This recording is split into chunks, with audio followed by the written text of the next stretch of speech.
संकट का तुरंत करे समाधान। 10 महाविद्याएं जानिए कैसे।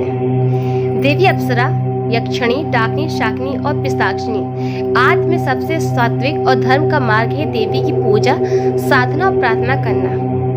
कैलाश पर्वत के स्वामी भगवान शंकर की पत्नी सती ने दूसरा जन्म पार्वती के रूप में लिया था। इनके 2 पुत्र हैं, गणेश और कार्तिकेय। माँ पार्वती अपने पूर्व जन्म में सती थी।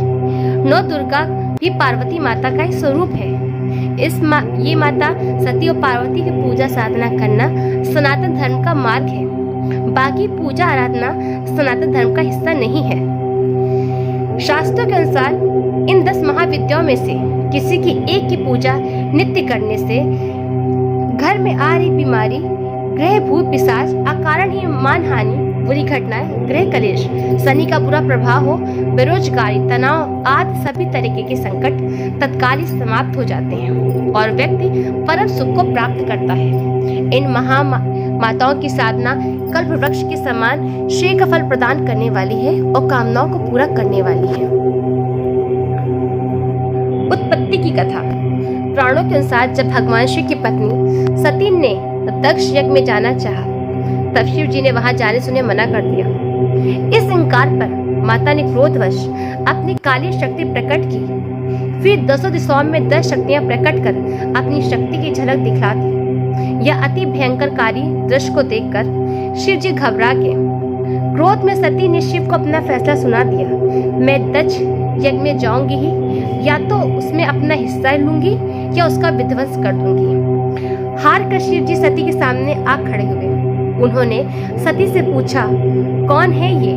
सती ने बताया, ये मेरे 10 रूप हैं। आपके सामने खड़ी कृष्ण रंग की काली है, आपके ऊपर नीले रंग की तारा है, पश्चिम में छिन्नमस्ता है, बाएं में भुवनेश्वरी है, पीठ के पीछे बगलामुखी है, पूर्व दक्षिण में धूमावती है, दक्षिण पश्चिम में त्रिपुर सुंदरी है, पश्चिम उत्तर में मातंगी तथा उत्तर पूर्व में षोडशी है। और मैं खुद भैरवी रूप में अभय दान देने के लिए आपके सामने खड़ी हूँ। यही 10 महाविद्याएं अर्थात 10 शक्तियां हैं। बाद में माँ ने अपनी इन्हीं शक्तियों का उपयोग दैत्यों और राक्षसों का वध करने के लिए किया।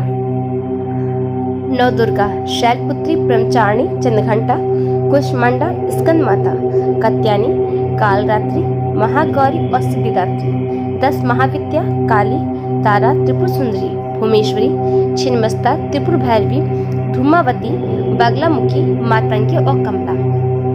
काली 10 महाविद्याओं में काली प्रथम रूप है। माता का यह रूप साक्षात और जागृत है। काली के रूप में माता का किसी भी प्रकार से अपमान करना अर्थात खुद के जीवन को संकट में डालने के समान है। महादैत्यों का वध करने के लिए माता ने ये रूप धारण किया था। सिद्धि प्राप्त करने के लिए माता की वीर भाव से पूजा की जाती है। काली माता तत्काल प्रसन्न होने वाली है और तत्काल रूठने वाली देवी हैं। अतः इनकी साधना या इनका भक्त बनने से पूर्व एकनिष्ठ और कर्मों में पवित्र होना जरूरी होता है। यह कंचन पर्वत के समान शव पर अर्थात मुंडमाला धारण किए हुए, एक हाथ में खड्ग, दूसरे हाथ में त्रिशूल और तीसरे हाथ में कटे हुए सिर को लेकर भक्तों के समक्ष प्रकट होने वाली काली माता को नमस्कार है। यह काली एक प्रबल शत्रुहंता, महिषासुरमर्दिनी और रक्तबीज का वध करने वाली शिवप्रिया चामुंडा का साक्षात स्वरूप है, जिसने देवदानों युद्ध में देवताओं को विजय प्राप्त करवाई थी। उनका क्रोध तभी शांत हुआ था जब शिव उनके चरणों में लेट गए थे। माता का नाम माता कालिका, शस्त्र उनका त्रिशूल और तलवार, वार उनका शुक्रवार, दिन अमावस्या। ग्रंथ कालिका पुराण। मंत्र ओम ह्रीं श्रीं क्रीं परमेश्वरी कालिके स्वाहा। दुर्गा का रूप माता कालिका 10 महाविद्याओं में से एक है। माँ काली के 4 रूप हैं, दक्षिणा काली, शमशान काली, मृत काली और महाकाली। राक्षस वध। इन्होंने रक्तबीज का वध किया था। कालिका के प्रमुख 3 स्थान कौन से हैं? कोलकाता में काली घाट पर जो एक शक्तिपीठ है, मध्य प्रदेश के उज्जैन में भैरवगढ़ में गढ़ कालिका मंदिर, इसे भी शक्तिपीठ के नाम से जाना जाता है और ये शक्तिपीठ से शामिल है। और गुजरात में पावागढ़ की पहाड़ी पर स्थित महाकाली का जागृत मंदिर चमत्कारी रूप से मनोकामनाओं को पूर्ण करने वाला है। माता तारा, तांत्रिकों की प्रमुख देवी माता तारा। तारने वाली कहने कारण माता तारा को तारा कहा जाता है। सबसे पहले महर्षि वशिष्ठ ने तारा की आराधना की थी। शत्रुओं का नाश करने वाली, सौंदर्य और रूप ऐश्वर्य की देवी तारा, आर्थिक उन्नति और भोग प्रदान करने वाली, मोक्ष प्रदान करने वाली भगवती तारा के 3 स्वरूप हैं: तारा, एक जटा और नील सरस्वती। तारा पीठ में देवी सती के नेत्र गिरे थे, इसीलिए इस स्थान को नयन तारा भी कहा जाता है। यह पीठ पश्चिम बंगाल के बीरभूम जिला में स्थित है, इसीलिए यह स्थान तारापीठ के नाम से विख्यात है। प्राचीन काल में महर्षि वशिष्ठ ने इस स्थान पर देवी तारा की उपासना करके सिद्धियां प्राप्त की थी। इस मंदिर में वामाखेपा नामक एक साधक ने देवी तारा की साधना करके उनसे सिद्धियां हासिल की थी। तारा माता के बारे में एक दूसरी कथा है कि वे राजा दक्ष की दूसरी पुत्री थी। तारा देवी एक दूसरा मंदिर हिमाचल प्रदेश की राजधानी शिमला से लगभग 13 किलोमीटर की दूरी पर स्थित शोडी में है। देवी तारा को समर्पित यह मंदिर तारा पर्वत पर बना हुआ है। तिब्बती बौद्ध धर्म के लिए भी हिंदू धर्म की देवी तारा का काफी महत्व है।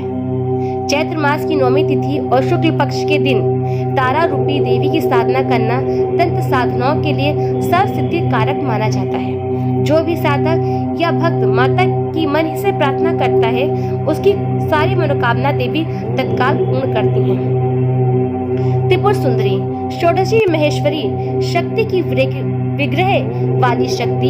इनकी 4 भुजाएं और 3 नेत्र हैं। इसे ललिता, राजराजेश्वरी और त्रिपुर सुंदरी भी कहा जाता है।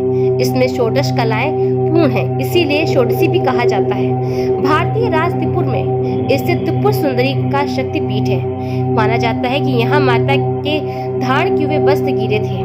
त्रिपुर सुंदरी शक्तिपीठ भारतवर्ष के अज्ञात 108 एवं ज्ञात 51 पीठों में से एक है।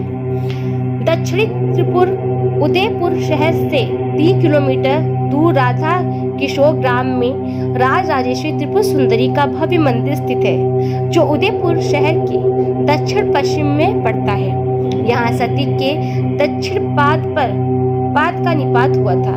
यहाँ की शक्ति त्रिपुर सुंदरी तथा शिव त्रिपुरेश्वरी है।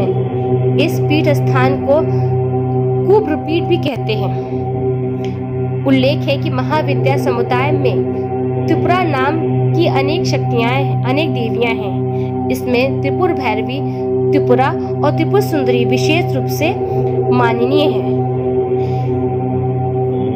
भुवनेश्वरी देवी, भुवनेश्वरी को आदि शक्ति और मूल प्रकृति भी कहा जाता है। भुवनेश्वरी देवी ही शताक्षी और शाकंभरी नाम से प्रसिद्ध हुई हैं। पुत्र प्राप्ति के लिए लोग इनकी आराधना करते हैं। यदि शक्ति भुवनेश्वरी माँ का स्वरूप सौम्य अंग कांति अरुण है।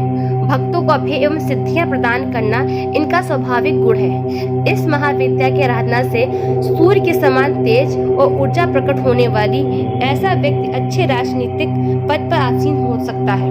माता का आशीर्वाद मिलने से धन प्राप्त होता है और संसार के सभी शक्ति स्वरूप महाबली उसका चरण स्पर्श करते हैं। छिन्नमस्ता,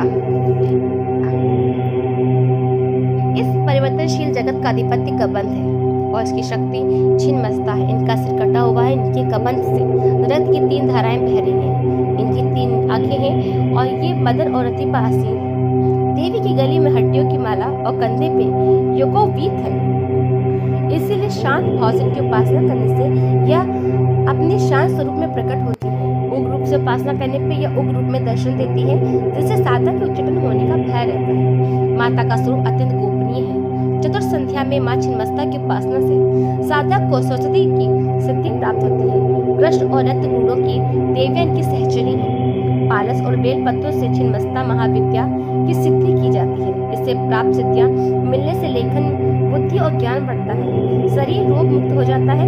शरीर प्रत्यक्ष अप्रत्यक्ष शत्रु नष्ट हो जाते हैं। यदि साधक योग साधना और शस्त्र में पारंगत है तो वह विख्यात होता है। कामाख्या मंदिर के बाद माता का छिन्नमस्ता माता मंदिर काफी लोकप्रिय है।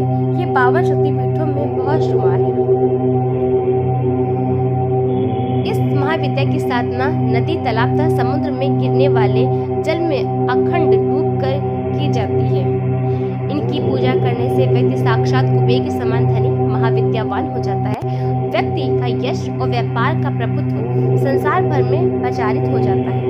कमला माता की पूजा आराधना से सभी प्रकार की दैत्यता दूर हो जाती है और सुख समृद्धि बढ़ती है।